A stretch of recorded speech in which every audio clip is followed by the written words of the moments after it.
हर हर महादेव। कैसे हो आप सब? मैं आशा करता हूँ कि आप लोग बहुत अच्छा से होंगे। आज मैं इस वीडियो में बताऊंगा कि आज हमारे ट्रेंडिंग स्टार खेसारी लाल यादव जी का एक गाना का टीजर रिलीज कर दिया गया है सारेगामा हम भोजपुरी से। गाना का नाम है जोड़ी बना दी मजनू लैला की। इस गाना का टीजर रिलीज कर दिया गया है सारेगामा हम भोजपुरी से। ये गाना 21 तारीख को रिलीज कर दिया जाएगा। तो चलिए देखते हैं इस गाना को किसने लिखा है। तो इस गाना को लिखा है भागीरथ पाठक ने, जो पवन सिंह जी का एक गाना को लिखे थे।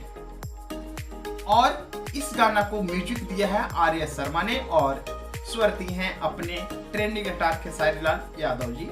ये गाना कल रिलीज होगा सारेगामा हम भोजपुरी से।